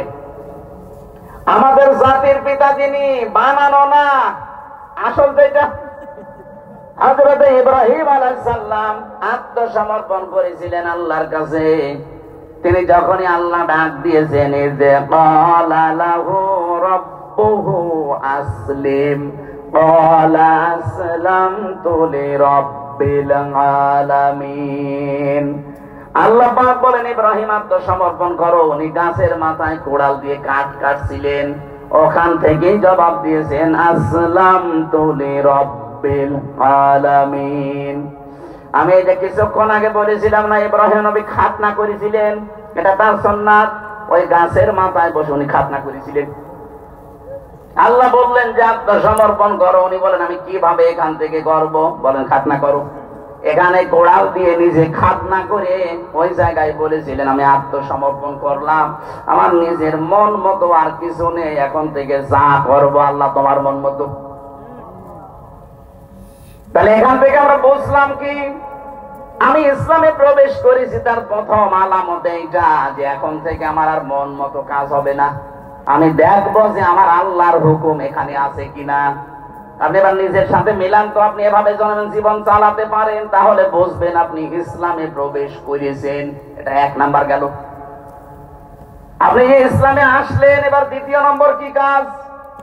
জাতির পিতা ইব্রাহিম আলাইহিস সালাম, পরের আয়াতে দেখবেন, এটা সূরা বাকারা 1 নাম্বার পারা 19 নাম্বার পৃষ্ঠা 9 নাম্বার লাইনে আছে, 131 32 নাম্বার আয়াত।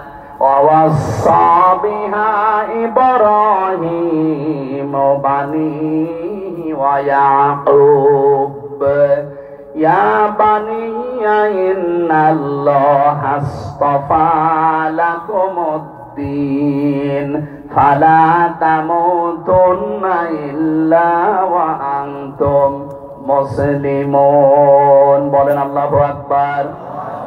আমি কি কথা বোঝাতে পারছি তো? বুঝতেছেন?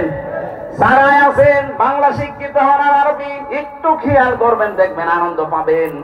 আল্লাহ পাক বলেন ইসলামে প্রবেশ করো, আমি বলছি করলাম না।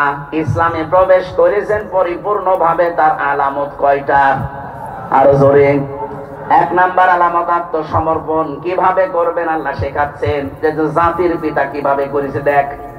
তুই যেহেতু ইব্রাহিমের সন্তান, নাকি আমরা ইব্রাহিমের সন্তান জাতি হিসাবে, এখানে তিনি যেভাবে আল্লাহর সামনে আত্মসমর্পণ করেছেন আমাদের উচিত ওইভাবে করা। বাবা যেভাবে সন্তানও সেইভাবে। আর আমরা এমন বাবা পেয়েছিলাম যে হুকা খাই, এরকম বাবা ছিল না, বানানো বাবা। আমি নিজে তার চেহারা দেখেছি, ছবি দেখেছি, হুক্কা খাচ্ছে। আপনি ইব্রাহিমের পুরা জীবনী পড়ে দেখেন তো কোন দিন হুক্কা খেয়েছে। ভণ্ডামি করার জায়গা পান না। জাতির পিতা বানিয়ে দিয়েছেন, এটা কোরআনে কারিমের সাথে পুরাপুরি সাংঘর্ষিক। সূরা হজের ৭৮ নাম্বার আয়াতের মাঝে আছে মিল্লাতা আবিকুম ইব্রাহিম হুয়া সাম্মাকুমুল মুসলিমিন। তোমাদের জাতির পিতা আমি আল্লাহর ঘোষণা দেওয়া একজন, নাম কি? আরো জোরে বলেন। এই জায়গায় কোনো মত পার্থক্য করা যাবে না, কোনো ভাগাভাগি নেই। কিসের ভাগ করেন আপনি? আপনি যদি অন্য জাতির লোক হন, আপনার পিতা আলাদা হতে পারে। আমরা যারা এদেশে মুসলিম, কথা বলেন, হুয়া সাম্মাকুমুল মুসলিমিন, তিনি তোমাদের নাম মুসলমান রেখেছেন। আমাদের বাবা হিসাবে তিনি আমাদের নাম রাখলেন মুসলিম। আর আমরা এমন বাবা এখানে বসে আছি, সন্তানের নাম এমন নাম রেখেছে, হিন্দু না মুসলমান তো সাদা বোঝা যায় না। কি কথা বলছেন না কেন? আপনি বলেন তো নিরপেক্ষ দৃষ্টি দিয়ে পুতুল, জয় কোন কোন ধর্মের লোক? আপনি আন্দাজে কি বলবেন বলেন? এই নামগুলো শুনলে কি বোঝা যায় যে কি কি নামের? আরে জেনারেল শিক্ষিত বলেন, জেনারেল কিছু জানে না। জেনারেল জিয়া জেনারেল ছিল না, তার ছেলের নাম রেখেছেন তারেক রহমান বা তারেক জিয়া, আরাফাত রহমান। কি নামগুলো কত সুন্দর, ইসলামের সাথে মিল করে রেখে দিয়েছে। আরাফাতের ময়দানে জিয়াউর রহমান লক্ষ লক্ষ গাছ লাগিয়েছিলেন। নিম গাছ না, জিয়া গাছ বলে ওই দেশে। জিয়ার জীবনে যদি কিছুই কবুল না হয়, আমার তো মনে হয় আরাফাতে লক্ষ লক্ষ হাজিরা যে আশ্রয় নেয় এই গাছের নিচে। আমি নিজেও ছিলাম। কত মানুষ অন্তত মনের অজান্তে দোয়া করছে, আল্লাহ এই যে ছায়ার ব্যবস্থা যিনি করে দিলেন বাংলার জমিন থেকে এসে, তাকে তুমি শান্তি দিও। হাজিদের দোয়া আরাফাতের ময়দানে কবুল হবে না? আর আপনি কোথায় কি দোয়া করছেন? এমন নাম বাবা হিসাবে দায়িত্ব সন্তানের উপর আপনার 11টা। কয়টা? এখানে যারা বাবা আছেন, কয়টা দায়িত্ব পালন করলে বাবা হওয়া যায়? 11টা। কয়টা? আরো জোরে বলেন। 1 নম্বরে তার একটা সুন্দর অর্থবোধক নাম রাখা। যদি কারো নাম উল্টা পাল্টা রেখেও থাকেন, আজকে যিনি অতিথি হিসাবে দেখে কথা বললেন মাহবুবুর রহমান, রহমানের সবচাইতে প্রিয় বান্দা মাহবুবুর রহমান। এ শব্দের বাংলা অর্থ মাহবুব মানে প্রিয়। মাহবুব মানে কি? মনিরুজ্জামান একজনের নাম দেখলাম। মনির মানে আলো, জামান মানে এই যে এখন যা জামানা চলছে, জামানার আলো, এরকম একটা অর্থবোধক নাম রাখেন। আপনার নাম বাবা হিসাবে তো ভালোই নাম ছিল মুজিবুর রহমান, কিন্তু নামগুলো পরবর্তী প্রজন্ম এসে টিউলিপ, জয়, পুতুল, কি কি নাম রেখেছেন? একটা ভালো অর্থবোধক নাম রাখা যায়নি। এই জন্য ওনারা যাতে ভুল করেও থাকে, আমরা যারা বাবার সামনে হব বা হচ্ছি, এমন অর্থবোধক একটা নাম রাখবেন, কিয়ামতে আল্লাহ যখন কিছুই খুঁজে পাবে না, অন্তত নাম দেখে যেন মাফ করবে। আর নাম রেখেছে ডেঞ্জার। আমি জেলখানায় অনেকগুলো মানুষের নাম এমন পেয়েছিলাম, ডেঞ্জার রাসু, ভয়ঙ্কর তাজ। আর একজন ছিল আমাদের উপরতলা, ওনার নাম ছিল সুইডেন আসলাম। পরবর্তীতে ওনার জীবনী নিয়ে সিনেমা বানিয়েছে মান্নার আসলাম ভাই। আমার কাছে হুজুর কিছু জানে না, সব খবর আমার কাছে। কি ডেঞ্জার মানুষ ছিল বলেন তো, যার নাম নিয়ে সিনেমা পর্যন্ত বানিয়েছে। দেখেছেন আসলাম ভাই সিনেমা দেখেছেন? আমারও তো আল্লাহর ওলি লোক না, ওনার জীবনী নিয়ে ওইটা বানিয়েছে। কি নাম, নামের আগে সুইডেন লাগিয়ে দিয়েছে। এখানে নাম বাবা হিসাবে এমন একটা অর্থবোধক নাম আলেমদেরকে জিজ্ঞাসা করে রাখবেন, কিয়ামতে আল্লাহ যখন বিচারের কাঠগড়ায় দাঁড় করিয়ে দেখবে না, এর মাফ করার কিচ্ছু নেই, অন্তত নামটা দেখে যেন মাফ করে দেয়। কিয়ামতে আল্লাহ মরিয়ম এ নামে যখন ডাক দেবেন, লক্ষ লক্ষ মরিয়ম হাজির হয়ে যাবে। আল্লাহ পাক বলে, আমি এত মরিয়ম চাইনি, আমি চেয়েছি ঈসা নবীর মা মরিয়মকে। মরিয়ম নামের মেয়েরা বলবে, রব্বুল আলামিন তুমি তো ঈসা নবীর মা মরিয়ম ডাক দাওনি, বলেছো মরিয়ম। দুনিয়াতে তোমার হুকুম না মেনে একবার ভুল করেছি, আজকে তোমার এই হুকুমে সাড়া দিয়ে আমরা হাজির হয়ে গেছি। আল্লাহ বলেন, আমার রহমতের জরিয়ায় জোশ পয়দা হয়ে গেছে, যা ঈসা নবীর মা মরিয়মের সাথে যার নামের মিল আছে, আমি আল্লাহ তাদেরকেও আজকে মাফ করে দিলাম। বাবা যারা আছেন অর্থবোধক নাম রাখবেন, কিন্তু আমি এটা আমার সাবজেক্ট না হলে ইঙ্গিত দিলাম। আমাদের নাম মুসলিম জাতির পিতা হিসাবে ইব্রাহিম নবী রেখেছিলেন। আল্লাহ পাক বলেন, তিনি ইন্তেকালের আগে তার সন্তানদেরকে ডাক দিলেন, এমনকি ইয়াকুব নবী। এই দুইজন নবীর আয়াত এটা, তারা দুইজন ডাক দিয়ে বলেছিলেন, ইয়া বুনাইয়া, হে আমার কলিজার টুকরা সন্তানেরা, ইন্নাল্লাহা আসতাফা লাকুমুদ্দিন। ভালো করে শুনবেন, অবশ্যই আল্লাহ নির্বাচিত করেছেন, চয়ন করেছেন, পছন্দ করেছেন, তোমাদের জন্য মনোনীত করেছেন দিন হিসাবে। কি হিসাবে? কি দিন? কি না না, এখানে আল্লাহ বলেন লাকুমুদ্দিন, তোমাদের জন্য একটা দিন আল্লাহ নির্ধারিত করলেন, নির্বাচিত করলেন, পছন্দ করলেন, চয়ন করলেন। এখন এই যে নির্বাচিত যে দিনটা, কি সারা দুনিয়া এখন দিন আছে প্রায় ৪৫০০। কত দিন? মানে যদি ধর্ম বলেন তাহলে ৪৫০০ ধর্ম আছে এই দুনিয়ায়, তার ভেতরে ইসলাম একটা। আল্লাহ বলেন যে দিন হিসাবে যেটা মনোনীত করলাম সেটার নাম কি জানো? ইন্নাদ-দীনা ইনদাল্লাহিল ইসলাম। আমার কাছে মনোনীত একটাই ধর্ম আছে, তার নাম, আরো জোরে বলেন, আমাইয়াবতাগি গায়রাল ইসলামি দীনান ফালা ইকবালা মিন। দুনিয়ায় যদি ইসলাম বাদ দিয়ে অন্য কোনো কিছু দিয়ে কেউ আল্লাহর কাছে যেতে চায়, ওর জীবনের কোনো কিছু কবুল হচ্ছে না, হবে না।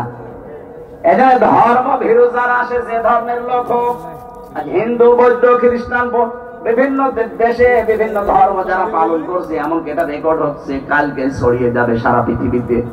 আমি আহ্বান জানাবো আপনাকে, আমি ইসলাম ধর্ম গ্রহণ করার জন্য বলছি না, কিন্তু ইসলাম গ্রহণ করা যায় যেটা পড়লে আপনি কোরআনটা একটু পড়েন, ইংরেজিতেই পড়েন, উর্দুতে পড়েন, ফার্সিতে পড়েন, হিন্দিতে পড়েন।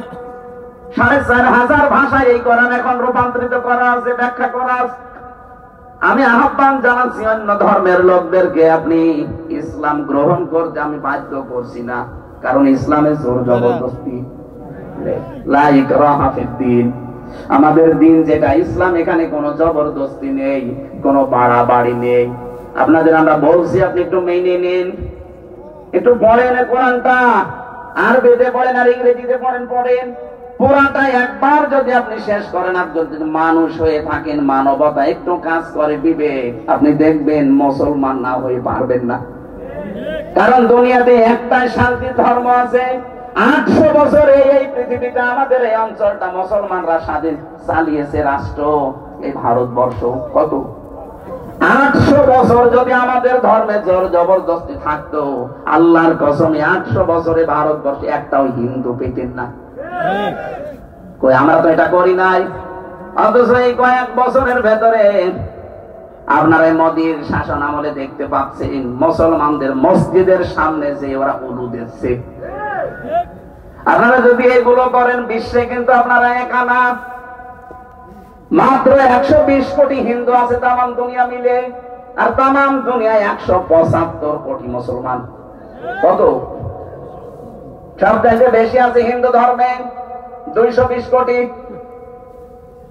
230 কোটি খ্রিস্টান, তারা সবচাইতে বেশি আছে জাতি হিসাবে 2 নম্বরে। কিন্তু আমরা একেবারে ফেলে দেওয়ার মতো না। ঝামেলা করলে সারা পৃথিবীর মুসলমান যদি এক হয়ে যায়, শেষে আর পুরানোর মতো হিন্দু পাওয়া যাবে না। এজন্য আমরা সব মিলেমিশে থাকতে চাই। আজ ভারতবর্ষে যা করছেন এটা দেখলে আমাদের কান্না আসে যে আপনাদেরকে আমরা 4 ভাগ 96 ভাগ মুসলমান, আমরা মাত্র 4 ভাগ আপনারা জামায়া ধরে রেখেছি। এখন বলছে না কেন? 800 বছর শাসন হয়েছে, একটা মানুষকেও জোর করি না যে মুসলমান হওয়াই লাগবে, এখনো করি না। শুধু বলছে আপনি পড়েন, ধর্মীয় গ্রন্থ যদি সত্যি পড়েন আপনার বিবেকে নাড়া দেবে। পড়াটা একবার পড়ে দেখেন। এই যে লরেন বুথ, টনি বেলাওয়ারের শালিকা, 3 বছর কোরআনে কারিম একাধারে পড়ার পরেও খ্রিস্টান মুসলমান হয়ে গেছে। সাংবাদিকরা জিজ্ঞাসা করছে, আপনি খ্রিস্টান জাতিতে আপনি মুসলমান হয়ে গেলেন কেন?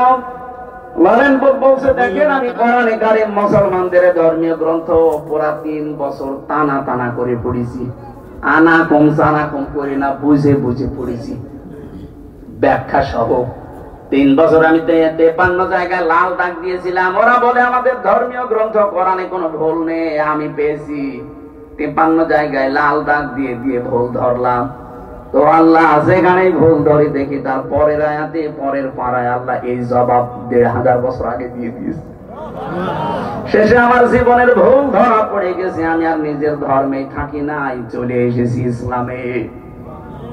লরেন বুথ কিন্তু যেমন তেমন মেয়ে লোক না। টনি বেলাওয়ারের শালিকা, অনার্স মাস্টার্স এবং পিএইচডি করা একজন মহিলা।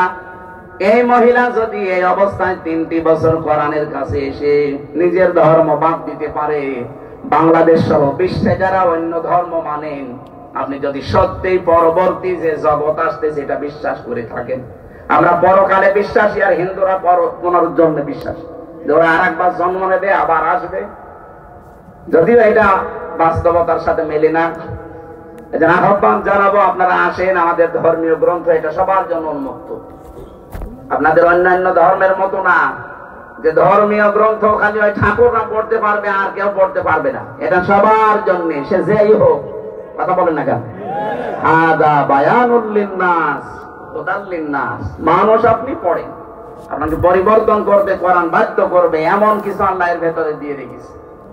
তাহলে এই যে ষড়যন্ত্র গুলো হচ্ছে এটা আশা করে বন্ধ হয়ে যাবে।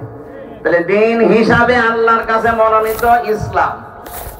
ইসলাম বাদ দিয়ে অন্য কোন নিয়ম নীতি দিয়ে আল্লাহকে রাজি করা যাবে না। 4500 ধর্মের কোন ধর্ম আল্লাহর কাছে গ্রহণযোগ্য না, শুধু ইসলাম বাদ দিয়ে। সুতরাং যারা ইসলাম পেয়েছি, ইসলাম মানি, বলেন আলহামদুলিল্লাহ।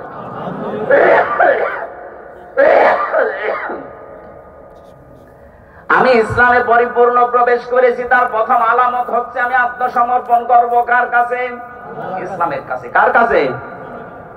2 নম্বরে আমি যে পরিপূর্ণ ইসলামে প্রবেশ করেছি তার প্রমাণ আমি এই যে লিখে এনেছিলাম তাফসীর থেকে, আমার ইখলাস থাকা লাগবে। কি থাকা লাগবে? ইখলাস মানে যা করবো আমি আল্লাহর জন্য, কাউকে দেখানোর জন্য। কিছু যদি দানও করি আমি লোক দেখানোর জন্য করি না, এটা যা করি প্রকাশ্যে গোপনে কার জন্য। এটা যখন তৈরি হবে 100 ভাগ, তখন আপনি বুঝবেন যে হ্যাঁ আপনি ইসলামে প্রবেশ করেছেন। 3 নম্বরে আপনার চরিত্র হওয়া লাগবে উন্নত চরিত্র। আজ আমাদের চরিত্রের যে অভ্যাস, সামনাসামনি দেখলে বোঝা যায় না, পেছনে ওর চরিত্র শয়তানের চাইতেও খারাপ। এখানে বহু মানুষের মোবাইল আছে, এমন দৃশ্যগুলো মোবাইলে রেখে দিয়েছেন সেভ করে, নিজের জিনিস দেখলে আনন্দ পায়, অন্য কেউ দেখলে লজ্জা পায়। এরকম দৃশ্য নেই? বলেন, এটা উন্নত চরিত্রের কাজ, যেটা আমি নিজে দেখবো, আমার বাবাও দেখতে পারবে। কথা বলেন না কেন? আর আমি দেখলে আনন্দ লাগবে, অন্য কেউ দেখলে আমার কাছে লজ্জা লাগবে। এইটাই তো চরিত্রের মহা অবক্ষয়। যাদের কম্পিউটারে মোবাইলে এরকম দৃশ্য আছে, এই মুহূর্তে ওটা ডিলিট করা লাগবে। কারা কারা এরকম অদৃশ্যগুলো ডিলিট করবেন? হাত তোলেন তো। একজন দেখি মোবাইল, দেখি বাটন মোবাইল, তো বাটন মোবাইল, তো তোর মোবাইলে কিছু আছে?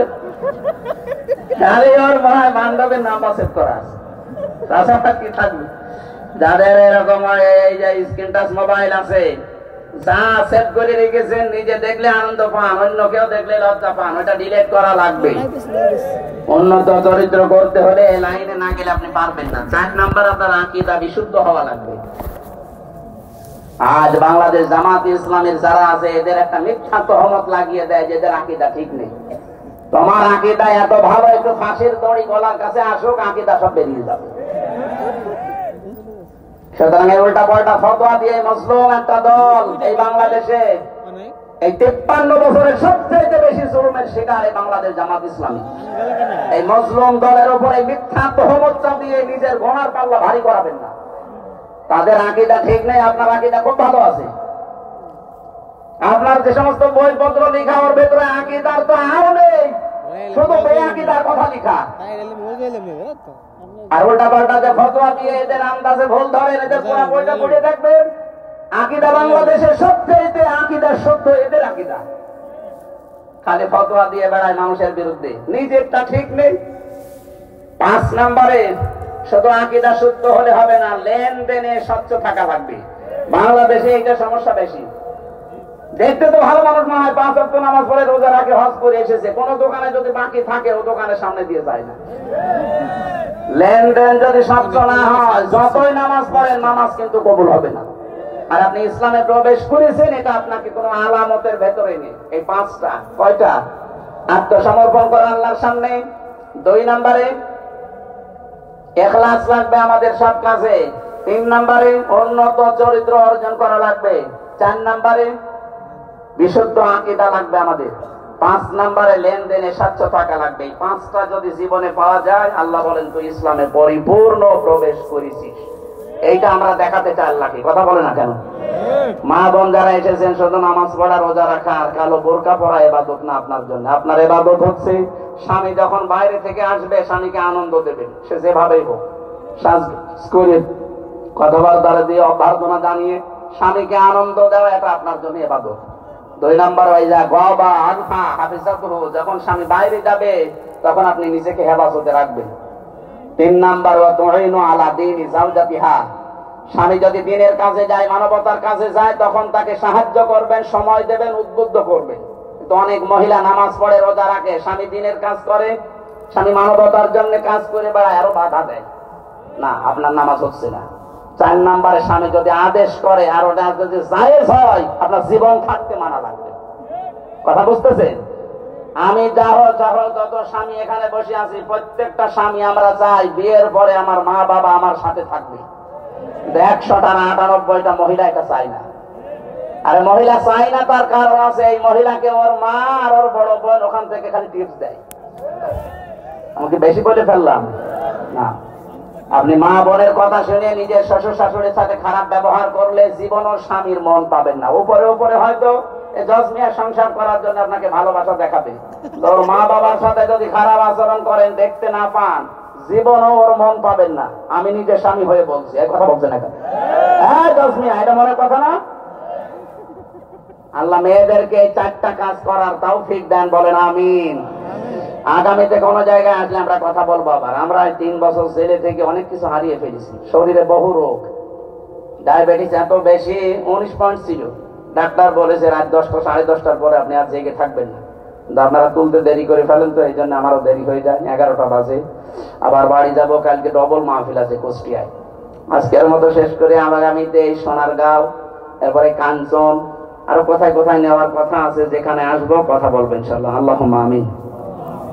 আমার কারাগারে বসে লিখিত বই আছে, ওই গেটে আছে গাড়িতে, কয়েকদিন আগে পাবলিশ করিস, যাওয়ার সময় নিয়েছেন, সৃষ্টি জগৎ নিয়ে লেখা।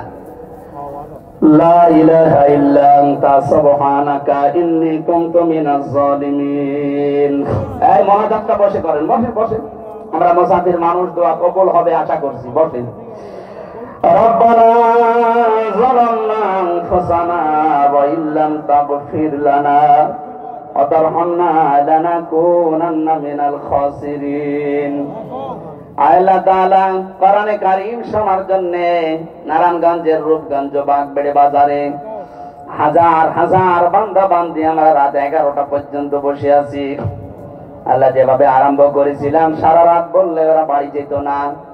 কোরআন শোনার জন্য যে মানুষগুলো এত পাগল, এদেরকে তুমি ওমরের মতো হেদায়েত দিয়ে দাও। এ মাহফিলের আয়োজন করতে গিয়ে তোমার যে বান্দার আশ্রম দিয়েছে, বিশেষ করে তোমার বান্দার জজ মিয়া, তার ছোট সন্তানটা হারিয়েছে, মরহুম আবিরকে তুমি জান্নাত দিয়ে দাও। সেটা এমনি ছোট মানুষ, তার গোনা তো লেখা হয়নি। আল্লাহ তাআলা যাই করেছে, আল্লাহ তুমি তাকে মাফ করে জান্নাতুল ফেরদাউস দান করো। যত মানুষ এই মাহফিলের জন্য শ্রম দিয়েছে, ডাইরেক্ট ইনডাইরেক্ট, আল্লাহ যে যেইভাবে এগিয়েছে, তুমি তার রহমত, তোমার রহমত তার দিকে এইভাবে এগিয়ে দাও। আমাদের প্রধান অতিথি জনাব মনিরুজ্জামান, আল্লাহ কাজী মনিরুজ্জামান মনিরকে তুমি বাংলার বীর মুক্তিযোদ্ধা ছিল, কবুল করে নাও। বিশেষ অতিথি আমাদের মাহবুবুর রহমান ভাই সহ যত অতিথি এখানে এসেছে, আল্লাহ এদেরকে কোরআনের ইজ্জতি কবুল করে নাও। সম্মানিত মা বোনদেরকে তুমি পর্দায় থাকার তৌফিক দাও, ফাতিমার মতো খাদিজার মতো বানিয়ে দাও। আল্লাহ তাআলা জালেম থেকে আমাদেরকে যখন বাঁচিয়েছো, কিয়ামতের আগে কোন জালেম যেন আর চেয়ারে বসতে না পারে, সেই ব্যবস্থা করে দাও। আমি সহ যারা অসুস্থ আছি, আল্লাহ আমাদের শেফায়ে কামেলা জেলা দাও। যে বাড়িতে এসে বসেছিলাম, এই বিল্লাল ভাইয়ের বাড়িকে কবুল করো, রহমত নাজিল করো। আল্লাহ, কত মানুষ আমাদের মনে এমন আকাঙ্ক্ষা, তামান্না, কামনা, বাসনা আছে, আমাদের চাহিদা সেগুলো পূর্ণ করে দাও। এরূপগঞ্জ থানার অফিসার ইনচার্জ যিনি, তাকে মঞ্জুর করো। প্রশাসনের যে ভাইগুলো এসেছে, আল্লাহ তাআলা বাংলার মানুষের যে খারাপ ধারণা তাদের প্রতি, এই ধারণাটা উল্টিয়ে সুধারণা তাদের প্রতি এনে দাও। তাদের দায়িত্বগুলো ইবাদত হিসাবে কবুল করো। মা বাবা, স্ত্রী, পুত্র ছেড়ে যারা বাংলার বিভিন্ন প্রান্তে দায়িত্ব পালন করে, পুরাটা তুমি ইবাদত হিসাবে মেনে নাও। আগামীতে এই মাহফিলটা কোরআনের প্রচারের জন্য আরো বিশাল আকারে কবুল করে নাও। যত মানুষ কবরে আছে, আল্লাহ কবরবাসী গুলোকে তুমি জান্নাত দিয়ে দাও। বারাকাল্লাহু লানা ওয়া লাকুম ফিল কোরআনিল আযীম। আল্লাহ তাআলা তোমার বান্দার জন্য দোয়া চেয়েছে, আবু মোহাম্মদ মাসুম হাজী সাহেব, তোমার যুবক বান্দাকে কবুল করে নাও। শহীদ প্রেসিডেন্ট জিয়াউর রহমানের নামে দোয়া চেয়েছে, আল্লাহ তাকে কবরে মাফ করে দাও। তার ছোট সন্তানটা আরাফাত ভাই মারা গেছে, আল্লাহ কবরটাকে তুমি জান্নাত বানাও। আমার জেলখানার পার্টনার ছিল মিয়া নুরউদ্দিন অপু ভাই, অসুস্থ হয়ে সিঙ্গাপুরে চিকিৎসাধীন অবস্থায় আছে, আল্লাহ শেফায়ে কামেলা জেলা দিয়ে দাও।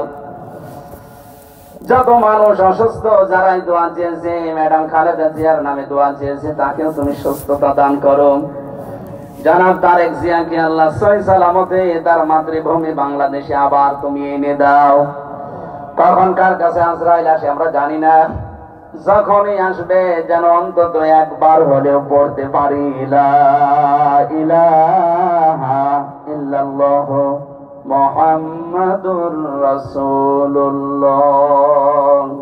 আসসালামু আলাইকুম। গেটে আছে বইটা, যাওয়ার সময় নিয়ে যান, কাজে লাগবে। অনেক তথ্য দেওয়া আছে, পড়বেন।